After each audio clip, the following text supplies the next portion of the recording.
الحمد لله رب العالمين الذي علم الإنسان ما لم يعلم. الصلاة والسلام على رسوله الكريم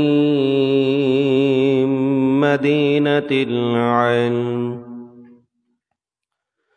وعلى أساسها الهجرة أبي بكر الصديق رضي الله عنه،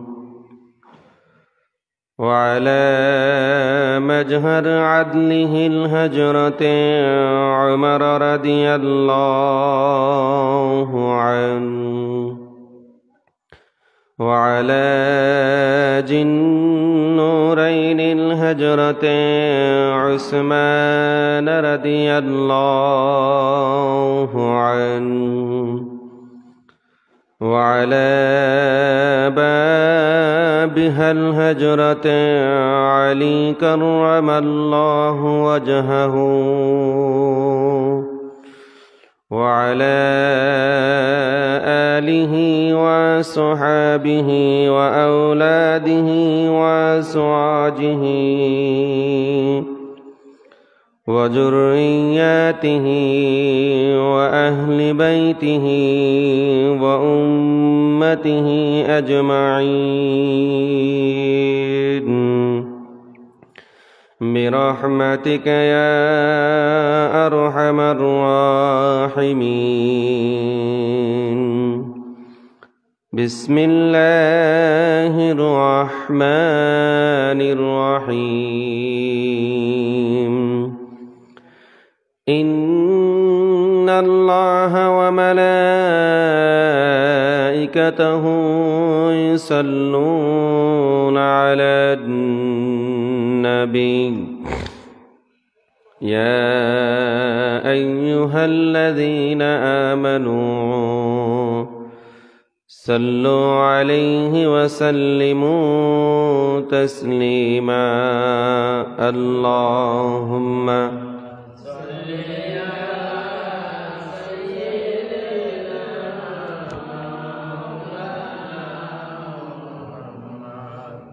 وعلى آل سيدنا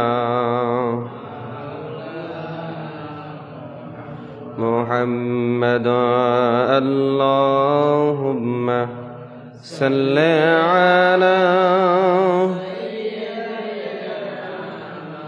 مولانا محمد وعلى آل سيدنا مولانا محمد. اللهم صل على مولانا محمد وعلى آل سيدنا.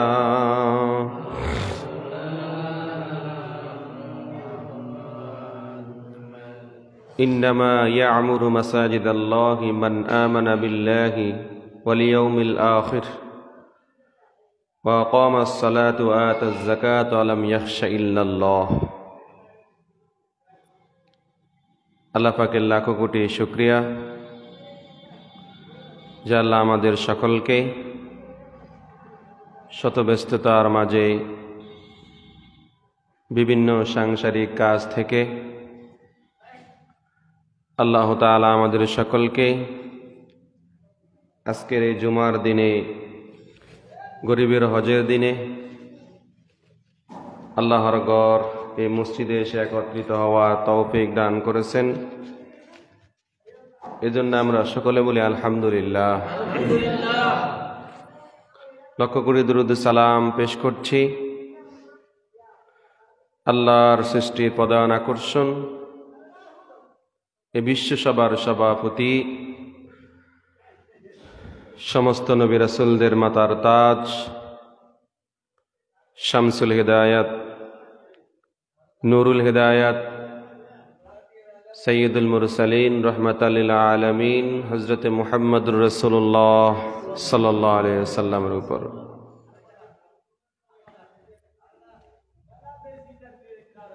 ইন্নামা ইয়া'মুরু মাসাজিদাল্লাহি মান আমানা বিল্লাহি ওয়াল ইয়াউমিল আখির ওয়া আকামাস সালাতা ওয়া লাম ইয়াখশা ইল্লাল্লাহ ওয়া আকামাস সালাতা ওয়া আতাজ যাকাতা ওয়া লাম ইয়াখশা ইল্লাল্লাহ। আমরা আজকে যে বিষয়টা নিয়ে আলোচনা করব সে বিষয়টা হলো মসজিদ নির্মাণের গুরুত্ব এবং মসজিদ আবাদ করার ফজিলত কি। মসজিদ নির্মাণের কি ফজিলত রয়েছে এবং মসজিদ আবাদ করার যে ফজিলত রয়েছে সেটা নিয়ে আমরা আলোচনা করব। আমার আল্লাহ তাআলা পবিত্র কোরআন মাজিদে সূরা আত-তাওবার 18 নম্বর আয়াতে ইরশাদ করেছেন, ইন্নামা ইয়া'মুরু মাসাজিদাল্লাহ, যে ইন্নামা ইয়া'মুরু মাসাজিদাল্লাহ, তাহারাই আল্লাহ তাআলার মসজিদের রক্ষণাবেক্ষণ করবে, মান আমানা বিল্লাহি ওয়াল ইয়াউমিল আখির, যাহারা আল্লাহ তাআলার উপর ঈমান আনবে, আল্লাহ তাআলার উপর ঈমান আনবে, ওয়াল ইয়াউমিল আখির, এবং পরকালের প্রতি ঈমান আনবে। আল্লাহ তাআলা বলতেছেন তাহারাই মসজিদ নির্মাণ করবে, মসজিদ আবাদ করবে, রক্ষণাবেক্ষণ করবে, মসজিদ রক্ষণাবেক্ষণ করবে, মসজিদ আবাদ করবে, মসজিদ নির্মাণ করবে। কয়টা বিষয় বললাম? 3টা। তো এখন আপনি প্রশ্ন করতে পারেন, হুজুর এখানে তো শব্দ বললেন একটা, ইন্নামা ইয়া'মুরু মাসাজিদাল্লাহ। তো এখানে এই শব্দ দ্বারা আমরা সামনে আলোচনা করব, এই আয়াত দ্বারা 3টা বিষয়কে বোঝানো হয়েছে। কয়টা বিষয়? মুফাসসিরিন কেরামগণ এই ইন্নামা ইয়া'মুরু মাসাজিদাল্লাহ এই আয়াতের এই শব্দ এই দ্বারা 3টা বিষয় বুঝিয়েছেন। একটা বিষয় হলো ইন্নামা ইয়া'মুরু মাসাজিদাল্লাহ, যাহারা মসজিদ রক্ষণাবেক্ষণ করবে। ইন্নামা ইয়া'মুরু মাসাজিদাল্লাহ, যাহারা মসজিদ আবাদ করবে। মসজিদ কি করবে? আবাদ করবে। ইন্নামা ইয়া'মুরু মাসাজিদাল্লাহ, যাহারা মসজিদের দায়িত্বশীল হবে, মোতাওয়াল্লি হবে। কি হবে? মোতাওয়াল্লি, যেটা স্বাভাবিকভাবে আমরা বুঝি মসজিদ কমিটি, মসজিদ কমিটি, এটাকে মোতাওয়াল্লি বলা হয়। তাহাদের বৈশিষ্ট্য কি? মান আমানা বিল্লাহ, 1 নম্বর বৈশিষ্ট্য হলো মান আমানা বিল্লাহ, আল্লাহর উপর ঈমান আনবে, ঈমানদার ব্যক্তি হবে। মোট কথা কি? ঈমানদার হতে হবে। মসজিদ নির্মাণ করবে, মসজিদ আবাদ করবে, মসজিদ রক্ষণাবেক্ষণ করবে, তাহারা সর্বপ্রথম ঈমানদার হতে হবে। কি হতে হবে? ঈমানদার। ওয়াল ইয়াউমিল আখির, এবং পরকালের প্রতি তাদের কি বিশ্বাস থাকতে হবে। ওয়া আকামাস সালাতা ওয়া আতাজ যাকাত, এবং তাহারা নামাজকে প্রতিষ্ঠিত করবে। নামাজ কি করবে? প্রতিষ্ঠিত করবে। ওয়া আতাজ যাকাত, এবং যাকাতকে প্রতিষ্ঠিত করবে। ওয়ালাম ইয়াখশা ইল্লাল্লাহ, আর আল্লাহ তাআলাকে ব্যতীত অন্য কোনো কাউকে ভয় করবে না। কি করবে না? ওয়ালাম ইয়াখশা ইল্লাল্লাহ, আল্লাহ তাআলা ব্যতীত অন্য কাউকে কি করবে না? ভয় করবে না। একমাত্র ভয় করবে কাকে? আল্লাহকে। এই ইন্নামা ইয়া'মুরু মাসাজিদাল্লাহি এই আয়াতের ব্যাখ্যায় সূরা আত-তাওবার 18 নম্বর আয়াতের ব্যাখ্যায় আল্লামা ইবনে কাসির রহমতুল্লাহ আলাইহি তার তাফসির ইবনে কাসিরের মধ্যে তিনি কয়েকটি হাদিস এনেছেন এই আয়াতের ব্যাখ্যায়। আয়াত তো আগে বলা হলো, তখন আয়াতের ব্যাখ্যা আসতে হবে না? এই আয়াতের ব্যাখ্যায় আল্লামা ইবনে কাসির রহমতুল্লাহ আলাইহি তিনি কয়েকটি হাদিস এনেছেন। প্রথমে তিনি একটি হাদিস উল্লেখ করেছেন যে হযরত আবু সাঈদ খুদরি রাদিয়াল্লাহু তাআলা আনহু থেকে বর্ণিত যে রাসূলুল্লাহ সাল্লাল্লাহু আলাইহি সাল্লাম ইরশাদ করেছেন, তোমরা যখন কোনো লোককে, কোনো ব্যক্তিকে মসজিদে ইবাদতের জন্য, কিসের জন্য? ইবাদতের জন্য অথবা ইবাদতের উদ্দেশ্যে মসজিদে যাতায়াত করতে দেখবে। মসজিদে কি করবে? কোনো ব্যক্তিকে দেখবে সে ইবাদতের উদ্দেশ্যে, কিসের উদ্দেশ্যে? ইবাদতের উদ্দেশ্যে মসজিদে কি করবে? যাতায়াত করবে। শর্ত হলো কি? ইবাদতের উদ্দেশ্যে, লোক দেখানো না। বুঝেন না মনে হয় কথা? কি দেখানো না? লোক লোক মানে একবারে ফজরের আজানের সাথে সাথে মসজিদে চলে আসবো, আস্তে আস্তে ফতর মধ্যে তসবিহ গুনতে গুনতে গুনতে গুনতে গুনতে আইব, প্রথম কাতার ইমাম সাহেবের পিছনে বসবো, 5 ওয়াক্ত নামাজ ঠিকঠাক মতো পড়বো, কিন্তু তার মনের নিয়ত হইল মানুষ তাকে বলবে এই ব্যক্তিটা নামাজি বান্দা। কি বান্দা? তার মনের নিয়ত হলে এইটা। তার মনের নিয়ত কি?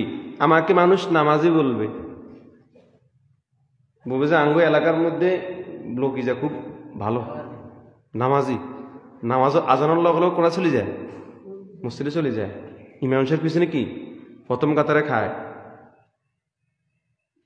এজন্য তার নিয়ত হইতে হবে ইবাদতের উদ্দেশ্যে। নবীজি বলেছেন, তোমরা তাকে দেখবে, তার চলন বলন দেখে বুঝবে সে কি আসলে কি ইবাদতের উদ্দেশ্যে গিয়েছে নাকি মানুষকে দেখানোর জন্য গিয়েছে। যদি মানুষকে দেখানোর জন্য যায় তাহলে তার ওই নামাজ সারা জিন্দেগি ভর যত নামাজ পড়ুক না কেন তার ওই নামাজ কবুল হবে না।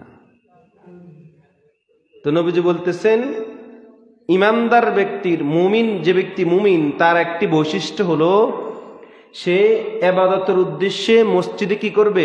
যাতায়াত করবে। ওই ব্যক্তিকে তোমরা মুমিন বলে সাক্ষ্য দিও। মুমিন বলে কি দিও? সাক্ষ্য দিও। আরেকটি হাদিস ইবনে কাসির রহমতুল্লাহ আলাইহি বলতেছেন যে আনাস রাদিয়াল্লাহু তাআলা থেকে বর্ণিত, হযরত আনাস রাদিয়াল্লাহু থেকে বর্ণিত যে রাসূলুল্লাহ সাল্লাল্লাহু আলাইহি ওয়াসাল্লাম ইরশাদ করেছেন, যাহারা আল্লাহর মসজিদকে ইবাদতের দ্বারা আবাদ করে। কি দ্বারা? ইবাদতের দ্বারা। আবাদ তো আমরা সকলেই বুঝি, মসজিদ ইবাদতের দ্বারা কি করে? আবাদ করে। এই যে ফুরগাড়ি কারা কথা বলে, এর অসুবিধা হইতে পারে, এটা দেন একটু, এই কথাগুলো কানে আসে না।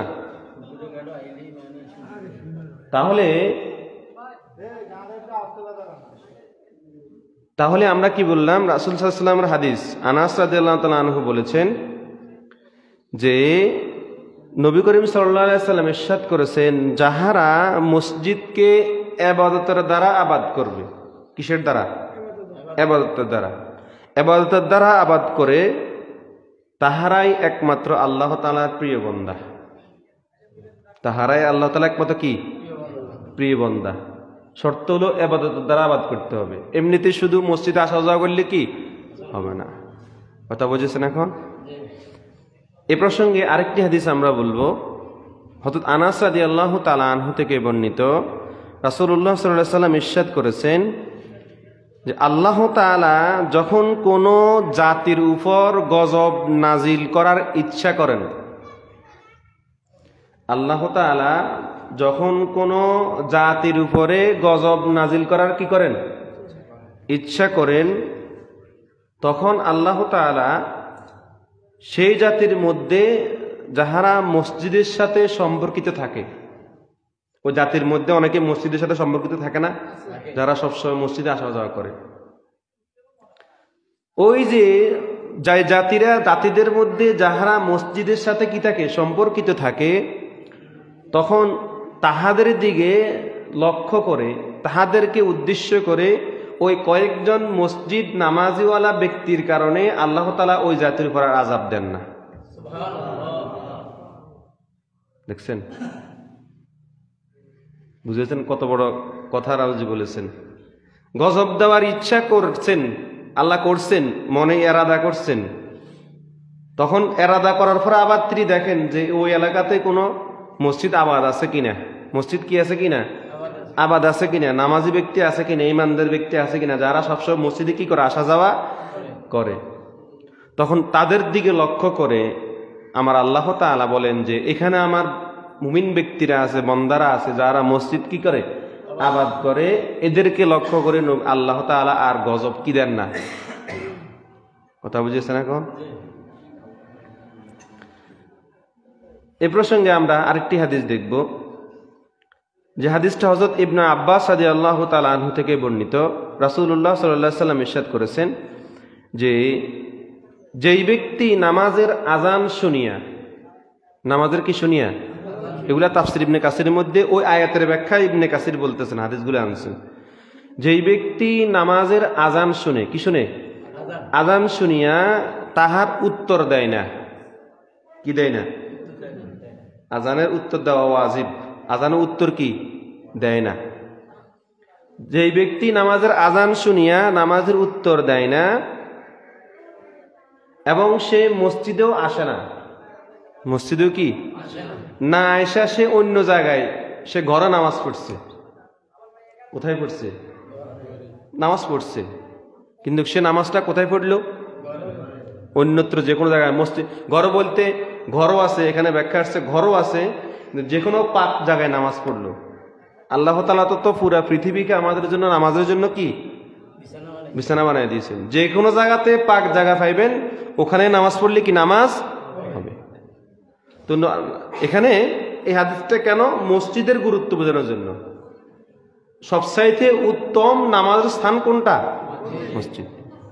তো এই জন্য বলতেছেন, যে ব্যক্তি আজান শুনলো, আজান শুনিয়া সে কি করলো, আজানের উত্তরও দেয় নাই এবং সে মসজিদেও কি আসে নাই, না এসে সে অন্যত্র যে কোনো জায়গায় নামাজ পড়লো, তখন এবার নবীজি বলতেছেন তাহার নামাজ কোনো নামাজ হয় নাই, তাহার নামাজ কি কোনো নামাজ হয় নাই এবং সে আল্লাহ তাআলা রাসূলকে অমান্য করেছে। মানে ভালো করে বুঝেন, তাহার নামাজ হয় নাই মানে কোনো কি এই নামাজটা আল্লাহ তাআলার কাছে গ্রহণযোগ্য কি হয় না, যেহেতু তার মসজিদ কাছে, তার মসজিদ কি মসজিদ আবাদের মধ্যে আসছে বিষয়টা, তার মসজিদ কাছে, সে আজান শুনলো, উত্তরও দিল না, নামাজ পড়ার জন্য মসজিদেও কি আসলো না। এটা হলো মসজিদ আবাদের গুরুত্বের কথা। অনেকে আবার ভুল বুঝেন না, আবার যে অন্য জায়গায় যে নামাজ পড়লে যে নামাজ হবে না তা না, এমনটা বলি নাই। এই হাদিসে যেটা বোঝানো হয়েছে, অনেক রকম হাদিস তো আছে, এটা হলো মসজিদের আবাদ সংক্রান্ত হাদিস। কি বলছি? মসজিদে এসে নামাজ পড়া সংক্রান্ত কি হাদিস। তাই বলে যে মসজিদে এসে নামাজ পড়লে বাইরে যে নামাজ পড়লে হবে এমনটা তা না। এখানে মসজিদের গুরুত্ব বোঝানোর জন্য কি হাদিসটা বলা হয়েছে। কথা ক্লিয়ার? আবার ভুল বুঝেন না, ভুল বুঝে আবার কহেন না যে হুজুরে কইছে যে মসজিদ বাদে অন্য জায়গা নামাজ এমনটা না। কথা বুঝেছেন? তাহলে এটা হলো মসজিদ আবাদ করার গুরুত্ব, মসজিদ আবাদ করার গুরুত্ব। এবার আসেন আমরা আরেকটা ব্যাখ্যা দেখব। ইন্নামা ইয়ামুরু মাসাজিদাল্লাহি মান আমানা বিল্লাহি ওয়াল ইয়াউমিল আখির। এই আয়াতের ব্যাখ্যায় মুফাসসিরিনগণ কি বলেছেন? কেউ বলেছেন মসজিদ আবাদ করার বিষয়ে 1 নম্বর আবাদ হলো মসজিদ নির্মাণ করা। মসজিদ কি করা? মসজিদ কি করা? নির্মাণ করা। এখন আমাদের মসজিদের নির্মাণ কাজ চলতেছে নি? ভালো করে বুঝেন, এই আলোচনাটা আমি আজকে এই জন্য নিছি।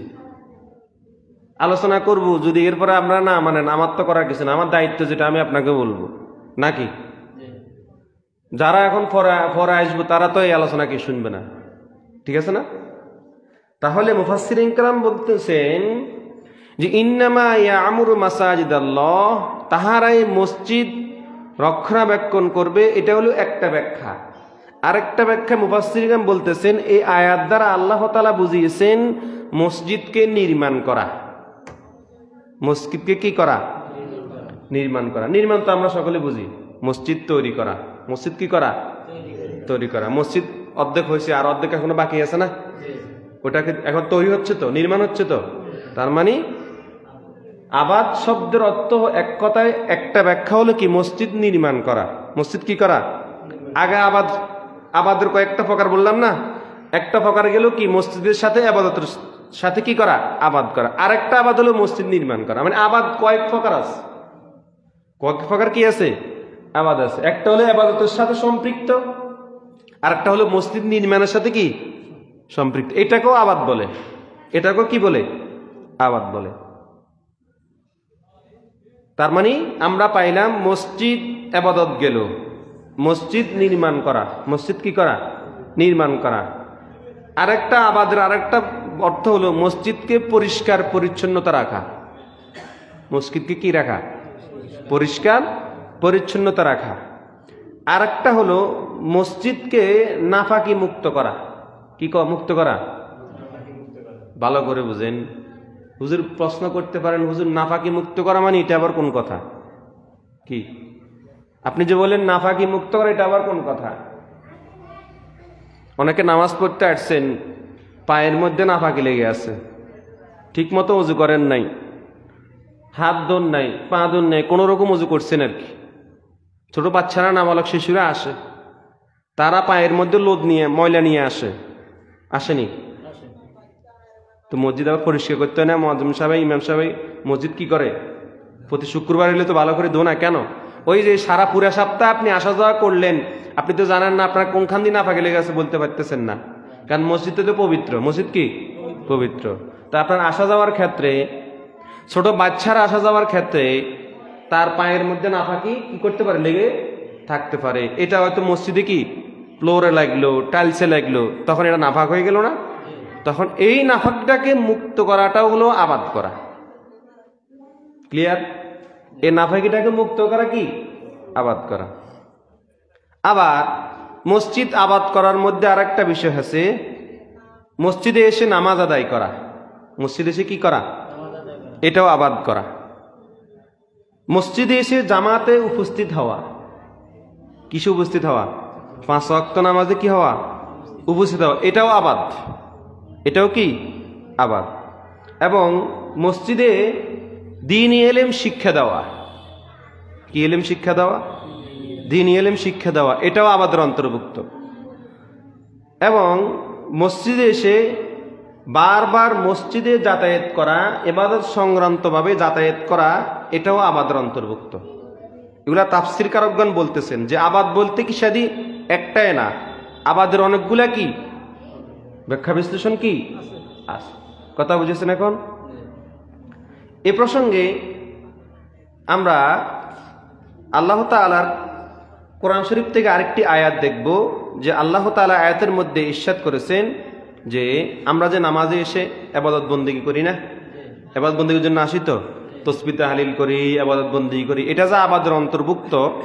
এ প্রসঙ্গে আল্লাহ তাআলা আরেকটি আয়াতে বলতেছেন, সূরা আল জিনের 18 নম্বর আয়াতের মধ্যে আল্লাহ তাআলা বলতেছেন, ওয়া আন্নাল মাসাজিদা লিল্লাহি ফালা তাদউ মাআল্লাহি আহাদা, যে আর নিশ্চয় মসজিদগুলো হলো একমাত্র আল্লাহর জন্য। ওয়া আন্নাল মাসাজিদা লিল্লাহ, কার জন্য?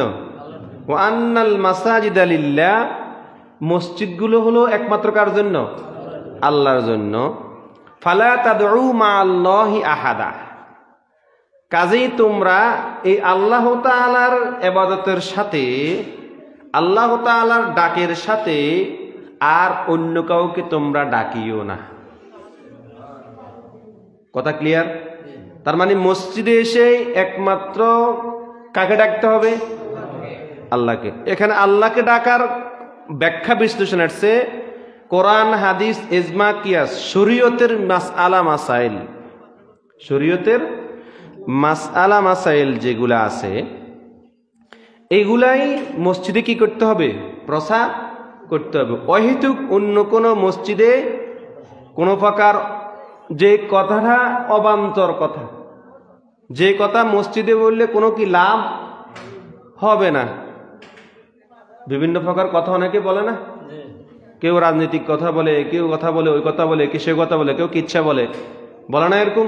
আবার মসজিদে এসে বিনা প্রয়োজনে কথা বলা তো হারাম, নিষেধ, আমরা সকলে জানি। তো বিনা প্রয়োজনে আমরা কথা বলি না। মসজিদেতে হুজুর বয়ান করতেছে, হুজুরের বয়ান না শুনিয়া হিসি ফিসিনে বস চলতেছে, কথাবার্তা কয়, আসেনি এরকম? আছে না? এটা অবান্তর কথা। আপনার কথা আল্লাহ বলে নাই যে আপনি মসজিদে আসি আপনার মাইয়া কুঙ্গা বিয়ে দিচ্ছেন, হোলা কুঙ্গা বিয়ে দিচ্ছেন, নাইনাত কুরকুগা, এটা করছে নাকি আল্লাহ? না, আপনাকে বলা হয়েছে আল্লাহ তাআলাকে ডাকো, ফি বুয়ুতিন আযিনাল্লাহু আন তুরফা ওয়া ইযকারা ফি হাসমু। যে আল্লাহ তাআলা বলতেছেন যে তোমরা ফি বুয়ুতিন আযিনাল্লাহু আন তুরফা, সেই সমস্ত ঘরকে তোমরা সমুন্নত করো, ওয়া ইযকারা ফি হাসমু, যেখানে আল্লাহ তাআলার নামকে স্মরণ করা হয়। আল্লাহ তাআলার নামকে কি করা হয়? তাহলে কোনখানে স্মরণ করা হয়? কোরআন আয়াত। তাহলে আল্লাহ নিজেই বলেছেন মসজিদে এসে তোমরা কাকে স্মরণ করবে? আল্লাহকে স্মরণ করবে। আল্লাহকে স্মরণ করার ক্ষেত্রে রাসূলের হাদিসে আছে, আছে না? আল্লাহকে স্মরণ করে শুধু কি আল্লাহ আল্লাহ বলবো নাকি? না, আল্লাহ তাআলার স্মরণ করার ক্ষেত্রে ইসলামী শরীয়তে যাহা কিছু আছে, নবীজির হাদিস, কোরআন, সুন্নাহ, ইজমা, কিয়াস, শরীয়তের যে সমস্ত মাসআলাগুলো আমাদের ইবাদতের অন্তর্ভুক্ত, সেগুলোই কি করতে হবে? মসজিদে এসে করতে হবে। কথা বুঝেছেন? তার মানে এই মসজিদটার আবাদের একটা অন্তর্ভুক্ত হলো, প্রথমে আমরা পাইলাম নির্মাণ করার ক্ষেত্রে। কিসের ক্ষেত্রে? তার মানে কোরআনে আল্লাহ তাআলা বলে দিয়েছেন আমাদেরকে তোমরা মসজিদ নির্মাণ করো। মসজিদ কি করো? নির্মাণ করো। এখন নির্মাণ করতে হলে লাগবে কিনা? কথা বলে না, লাগবে না? যেখানে আল্লাহ নিজে বলছেন মসজিদ কি করতে? নির্মাণ করতে। আর পৃথিবীর সবচাইতে শ্রেষ্ঠ জায়গা কোনটা? মসজিদ। তখন এই শ্রেষ্ঠ জায়গা মসজিদ, এই মসজিদ নির্মাণ করতে কি এখানে কি ফেরেশতারা আসে করবো না আমরা করতে হবে? কি না, ফেরেশতারা আসে করবো? আমরা করতে হবে না? তখন আমরা করতে হলে কেউ আর্থিকভাবে করবে, কেউ বুদ্ধি দিয়ে করবে, কেউ পরামর্শ দিয়ে করবে, নাকি? আর্থিক সবার হয়তো নাও থাকতে পারে, কিন্তু পরামর্শ দেওয়ার যোগ্যতা তো আছে, ঠিক আছে না? কেউ সুরক্ষা করবে, দেখাশোনা করবে, রক্ষণাবেক্ষণ করবে, যেগুলো আমরা আগে বলেছি রক্ষণাবেক্ষণ করা, ওই যে ইন্নামা ইয়ামুরু মাসাজিদাল্লাহ আয়াতের ব্যাখ্যা। তাহলে আমরা কি দেখলাম? মসজিদের আবাদের ক্ষেত্রে আমরা এগুলো কি করতে হবে। এবার আসেন, এখানে আল্লাহ তাআলা বলেছেন ফি বুয়ুতিন আযিনাল্লাহু আন তুরফা। এই আয়াতের ব্যাখ্যায় মুফাসসিরিন কেরামগণ কি বলেছেন দেখেন। মুফাসসিরিন কেরাম বলতেছেন ফি বুয়ুতিন আযিনাল্লাহু আন তুরফা ওয়া ইযকারা ফি হাসমু। এখানে মুফাসসিরিন কেরামগণ বলতেছেন যে এর অর্থ হলো ফি বুয়ুতিন আযিনাল্লাহ। আযিনাল্লাহ মানে আল্লাহ তাআলার মসজিদকে তোমরা সমুন্নত করো। কি করো? সমুন্নত করো। এই সমুন্নত করো মানে বৃদ্ধি করো, উঁচা করো। দলিল আর এক আয়াতে আল্লাহ তাআলা বলতেছেন ওয়াইজ ইয়ারফাউ ইব্রাহিমুল কওয়াইদা মিনাল বাইতি ওয়া ইসমাঈল। বাবা এবং ছেলে দুইজন কি কাজ করছেন? কথা বলে না, জানান না মনে হয়। কাবা শরীফ করছেন না? কোরআনে আল্লাহ তাআলা বলে দিচ্ছেন যে ওয়াইজ ইয়ারফাউ ইব্রাহিমুল কওয়াইদা মিনাল বাইতি ওয়া ইসমাঈল, যে আমার নবী ইব্রাহিম এবং তার ছেলে ইসমাঈল যে কাবা শরীফের ভিত্তি স্থাপন করলো, নির্মাণ করলো, নির্মাণ তো আগে হয়েছে, পুনরায় সংস্করণ করেছে। পুনরায় কি করেছে? সংস্করণ করেছে। প্রথম কাবা শরীফ তো নির্মাণ করেছে হযরত আদম আলাইহিস সালাম। কে? আদম আলাইহিস সালাম। আজরাইল না, আদম আলাইহিস সালাম। কে? আদম আলাইহিস সালাম। আদম আলাইহিস সালামের পরে এরপরে প্লাবন আসলো, বন্যা আসলো। নবী নূহ আলাইহিস সালামের সময় বন্যা আসছে না? বন্যার সময় আবার কাবা শরীফ মুছে গেছে, তার বালুর সাথে মিশে গেছে। এরপর আবার ইব্রাহিম আলাইহিস সালাম দুনিয়াতে পাঠালেন। ইব্রাহিম আলাইহিস সালামের মাধ্যমে আল্লাহ তাআলা আবার পুনরায় কাবা শরীফকে কি করালেন? ওদিকে যাব না, লম্বা ঘটনা। এটাকে কাবা শরীফের ইতিহাস।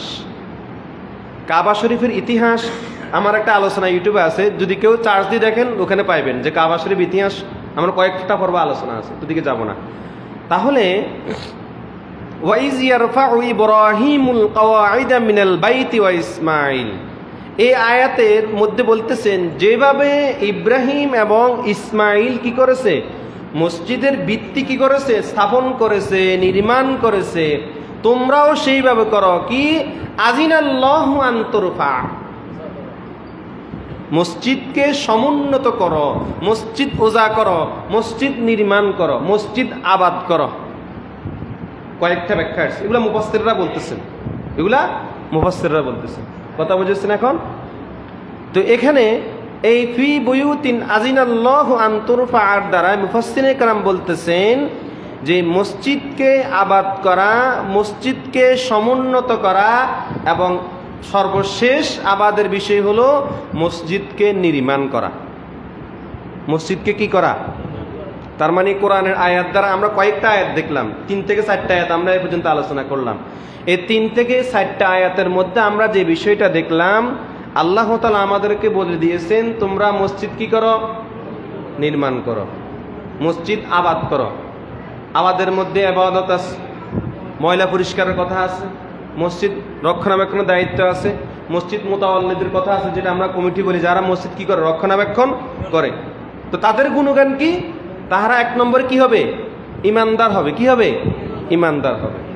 কোনো বেঈমান ব্যক্তি, ইমান হারা ব্যক্তি মসজিদের রক্ষণাবেক্ষণের দায়িত্ব পালন করতে পারবে না।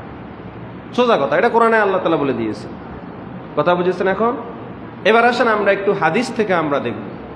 কোরআন থেকে আমরা বুঝলাম যে আমাদেরকে মসজিদ কি করতে হবে? নির্মাণ করতে হবে। আর আমরা এই মসজিদকে নির্মাণ করি, এটা এই নির্মাণ করাটা সরাসরি কার সুন্নত?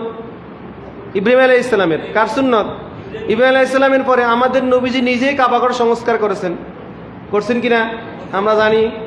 তাহলে নবী যদি কাবাঘর সংস্কার করতে পারেন, নবী যদি 18 বছর কিংবা 12 বছর এই ছোট বয়সে নবী যদি ওনার চাচাদের সাথে কাবা শরীফ কাজের সংস্কারের কাজে নবীজি যুক্ত হতে পারেন, নবী যদি কাবা শরীফের ইটকে, কাবা শরীফের কি ইট নিয়ে নবীজি যদি কাঁধের মধ্যে নিতে পারেন, নবীজি কাঁধের মধ্যে কাবা শরীফের ইট নিয়ে, পাথর নিয়ে চাচাদের সাথে, ছোট মানুষ চাচাদের সাথে দূর থেকে পাথর কাঁধের মধ্যে আইনা কাবা শরীফের কাছে কাজ করার জন্য চাচাদের হাতে দিতেন। বুঝেন না মনের কথা? কে করেছে? আমাদের। এখন আমাদের নবীজি যদি নিজেই যদি কাঁধের মধ্যে পাথর নিতে পারেন মসজিদ নির্মাণের জন্য, কিসের জন্য? কাবাঘর নির্মাণের জন্য যদি নবীজি করতে পারেন, তাহলে কি আমরা পারবো না? কথা বলে না, আমরা পারবো না? এটা তো নবীর সুন্নত, এটা তো আল্লাহর ঘর। এটা কি অন্য কারো ঘর নাকি?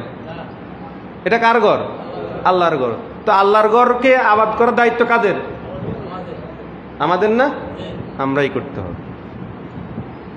যেই নবীজি কাবাঘর সংস্কারের কাজে নিজে নিযুক্ত ছিলেন, তো সেখানে কি আমরা পারবো না? অবশ্যই আমরা পারবো।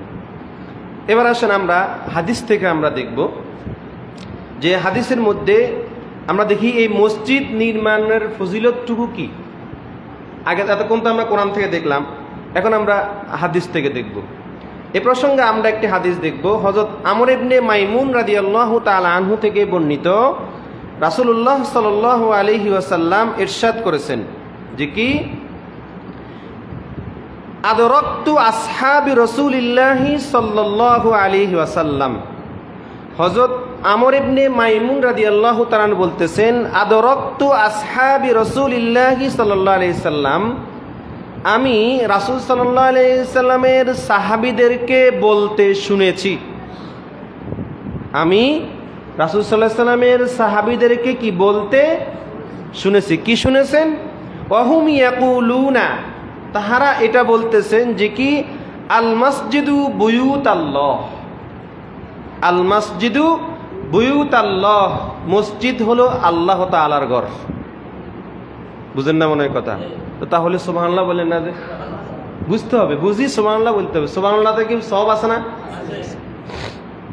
বলবেন যখন কোনো আশ্চর্যজনক ঘটনা, ইসলামিক কোনো ঘটনা তা শুনবেন, সাথে সাথে সুবহানাল্লাহ বলবেন। কারণ এই সুবহানাল্লাহর দ্বারাই আপনার কি সওয়াব হচ্ছে, হচ্ছে না? ওদিকে যাব না। অনেক সুবহানাল্লাহ, আলহামদুলিল্লাহ এগুলার অনেক ফজিলত আছে। তো সুবহানাল্লাহ বলবেন, বললে সওয়াব হবেন না গুণ হইব? না গুণ হইব। তাহলে সাহাবীরা বলতেছেন যে মসজিদ কার ঘর? আল্লাহর ঘর।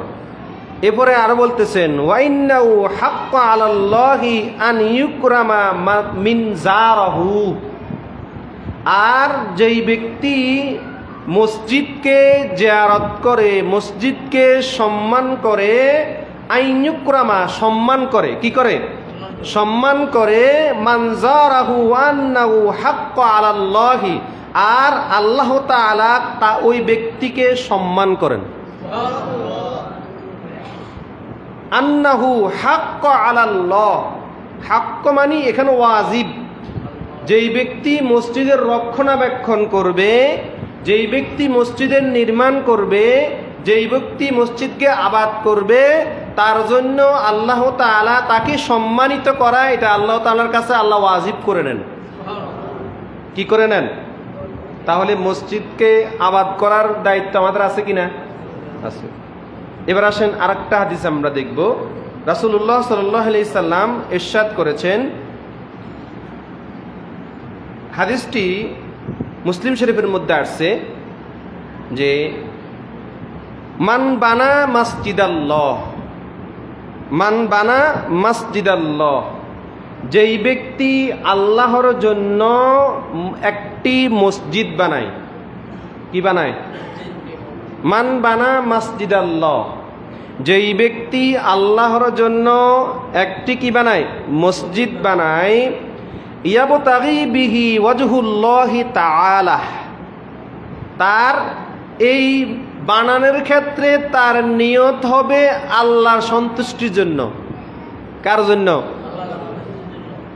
নাকি চেয়ারম্যান সাহেব, মেম্বার সাহেব 10 সিমেন্ট মসজিদের লাই বস্তা দিছে, ব্যাকে কোন মারহাবা, এটা নাকি? বুঝুন না মনে আমার কথা?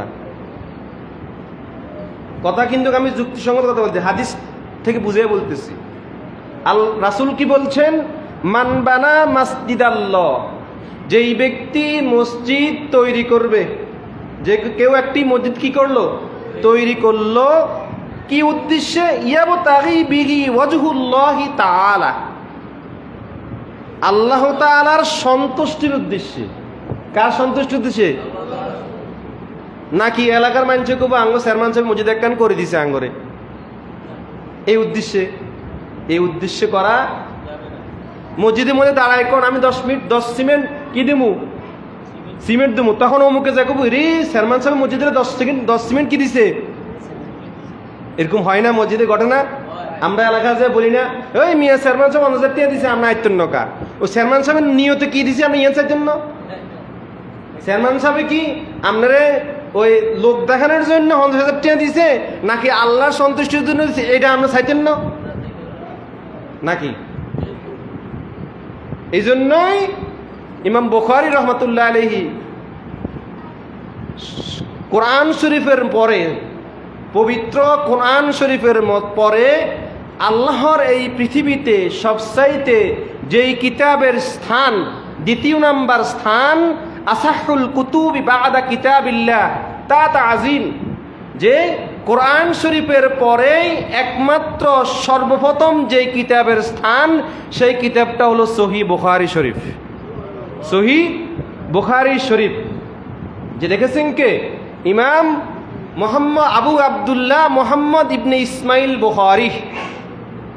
তিনি আল্লাহ তাআলার রাসূলের লক্ষ লক্ষ হাদিস থেকে যাচাই বাছাই করে সর্বপ্রথম বুখারী শরীফের মধ্যে যে হাদিসটা এনেছেন, যে হাদিসটা সকল কিছুর মূল, সেই হাদিসটা হলো ইন্নামাল আমালু বিন্নিয়াত। ইন্নামাল আমালু বিন্নিয়াত, আপনার সমস্ত আমল, সমস্ত আমল বলতে কি আবার আলাদা কোনো এহসাস নাকি? নামাজ, রোজা, হজ, যাকাত, ইবাদত, বন্দেগী, যাহা কিছু আছে আমল বলতে আমরা যাহা কিছু বুঝি। শুধু কি এটা নাকি ভোট আছে, নির্বাচন আছে, তারপরে খানা খাওয়ানো আছে, এগুলা সব আমল মানে কি? কাজ। আমল মানে কি? কাজ। যে কোনো কাজকে আমল বলে, যে কোনো কাজকে কি বলে? আমল বলে। তো সমস্ত আমল, বিশেষ করে হাদিসটা তিনি এনেছেন ইন্নামাল আমালু বিন্নিয়াত, সমস্ত আপনার আমল ইবাদত নিয়তের উপর নির্ভর করে। কিসের উপরে?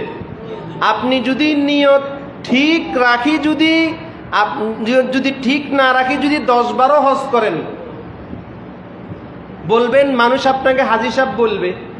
যদি এই নিয়তে আপনি যদি 50-12 হজ করেন, আপনার এই হজ কবুল।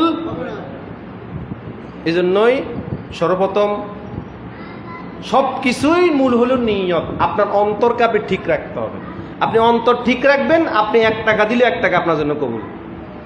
আপনি মসজিদে 1 টাকা নিয়ত করে দেন, আপনার সামর্থ্য নাই 10 টাকার, 10 টাকা দেওয়ার সামর্থ্য নাই, 1 টাকার সামর্থ্য তো আছে। ওই 1 টাকাও আপনি মসজিদের নিমাতের জন্য নিয়ত করে দেন, এটাই আপনার কাছে আল্লাহ তাআলার কাছে গ্রহণযোগ্য। এই 1 টাকাই আপনার কাছে কি? আল্লাহর কাছে কি? গ্রহণযোগ্য। এরপরে বলতেছেন, কি বললেন? যেই ব্যক্তি মসজিদ বানায় ইয়াবতাগি বিহি ওয়াজহুল্লাহ, আল্লাহর সন্তুষ্টির জন্য, বানাল্লাহু লাহু বাইতান ফিল জান্নাহ, আর আল্লাহ তাআলা ওই ব্যক্তির জন্য জান্নাতে একটি ঘর নির্মাণ করবেন। জান্নাতে একটি কি নির্মাণ করবেন? ঘর নির্মাণ করবেন। শর্ত হলো কি করতে হবে? আল্লাহর সন্তুষ্টির জন্য আপনাকে কি করতে হবে। এখন এই মসজিদের ক্ষেত্রে আরেকটা হাদিস আসছে যে মান বানাল্লাহি মাসজিদান সগীরান আও কাবীরান, যেই ব্যক্তি মসজিদ নির্মাণ করলো, সগীর ছোট, আও কাবীরান অথবা বড়, সামর্থ্য আছে ছোট মসজিদ নির্মাণ করলো, সামর্থ্য আছে বড় মসজিদ নির্মাণ করলো। আছে না এরকম? কিছু কিছু এলাকায় বড় মসজিদ নির্মাণ করেন না, আমাদের এলাকায় সামর্থ্য আছে, আমরা ছোটখাটো একটা মসজিদ নির্মাণ করলাম নাকি? হাদিসে আসছে মান বানাল্লাহি মাসজিদান সগীরান আও কাবীরান, কেউ যদি ছোট অথবা বড় মসজিদ নির্মাণ করে, বানাল্লাহু লাহু বাইতান ফিল জান্নাহ, হোক মসজিদ ছোট হোক মসজিদ বড়, ওই ব্যক্তির জন্য আল্লাহ তাআলা জান্নাতে একটা ঘর নির্মাণ করবেন। সহিহ হাদিস। তার মানে মসজিদ নির্মাণ করার গুরুত্ব বুঝাচ্ছে।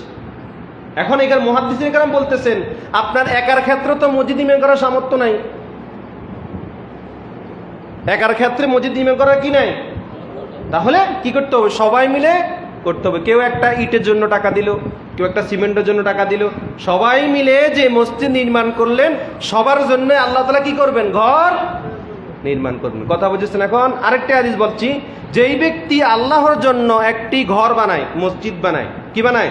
ঘর বানায়, যদিও সেই ঘরটি পাখির বাসার মতো। কিসের মতো?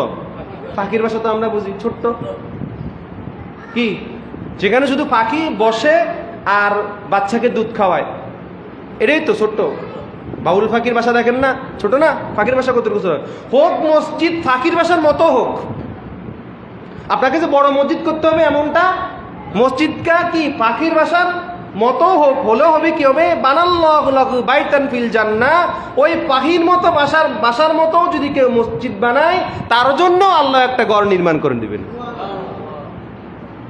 এখন এখানে মুহাদ্দিসিনে কেরাম ব্যাখ্যায় বলতেছেন যে এখানে পাখির মতো বাসায় বলতে অন্তত কিছু না পারেন, ছোট্ট একটা জায়গা নিয়ে শুধু সেজদার জায়গাটুকু, কিসের জায়গা? শুধু সেজদার জায়গাটুকু হলো এনাফ, আর কি দরকার নাই। কথা বুঝেছেন? এখন সেজদার জায়গাটুকু হলেও আপনার জন্য কি এটা হয়ে যাবে। কথা বুঝেছেন? এখন তার মানে আমরা আরো অসংখ্য আলোচনা আছে, আজকে সামনে যাব না। তাহলে আমরা বুঝলাম কোরআন এবং হাদিস দ্বারা মসজিদ নির্মাণের ফজিলত বুঝলাম। তো তাহলে তো কি 8 টাকা চাওয়া লাগবে নাকি? আবার আমরা সভাপতি সাহেব খাই করতে নাকি যে অমুক এত দেন অমুক এত দেন, যার সামর্থ্য অনুযায়ী তাই দিবেন। যদি আপনি না দেন আল্লাহর কাছে ধরা খাই যাবেন। আপনাকে সামর্থ্য দিচ্ছে 10,000 টাকার, আপনি দিবেন না কেন? তবে সত্য হলো একটা, হারাম টাকা দিতে পারবেন না। বেদাল লাগাই দিলেন নি, আমি লাগাইছি না রাসূল কইছে, রাসূলের হাদিস যে আল্লাহ তাআলার পবিত্র ঘর নির্মাণ করতে হলে এটা কি পবিত্র দিতে হবে নাকি আবার হারাম দিতে হবে? 1 টাকা পবিত্র হলে 1 টাকা দিবেন। সুদের টাকা মসজিদে লাগাবেন না। সুদ কি হালাল না হারাম? মনে হয় হালাল, মনে হয় ব্যাখ্যা তো করলেন না। সুদ হারাম। ঘুষ কি হালাল না হারাম? হারাম। তাহলে আপনি নিজেই জানেন সুদ হারাম, তাহলে আমি কোর্ট মুজে সুদের টাকা মসজিদে দিলেন। চেয়ারম্যান সাহেব সুদের উপরে টিয়া লাগায় 1 লাখ টাকা মসজিদে দিছে, অথচ এখন সুদের উপরে টিয়া। কিন্তু আপনি বললেন কি বাউরি চেয়ারম্যান সাহেব 1 লাখ টাকা দিছে, যাই স্যার এখন কি সুদের টিয়া দিছে, ঘুষের টাকা দিছে। থানার ওসি হিসাবে ঘুষখানা, ঘুষের টিয়ায় আপনাকে ও আঙ্গ ওসি সাহেব কি বালা গো 50,000 টাকা দিছে, এগুলো ঘুষের টিয়া দিছে। আমার ঘুষের টাকা দিয়ে মসজিদ করার দরকার নাই। কথা ক্লিয়ার? আমার হারামের টাকা দিয়ে মসজিদ করার কি দরকার নাই। আমার 10 বছর লাগলেও লাগুক, আমি 1 টাকা হালাল দিয়ে আমি মসজিদ করব। কথা ক্লিয়ার? আল্লাহ তাআলা আমাদের সকলকে জানো যে আমাদের যে কাজটুকু বাকি আছে, এরপরও তো আমি আর এই আলোচনার পরও তো আমি আর আলাদা বলা দরকার নাই তো। আমাদের সকলকে যেন আল্লাহ তাআলা এই কাজটুকু, মসজিদের যে কাজটা আমাদের চলতেছে, যেন অতি তাড়াতাড়ি আল্লাহ তাআলা যেন কবুল করেন। সকলে বলুন আমিন। বলবেন নাকি? যারা সুন্নত পড়েন না সুন্নত পড়েন না।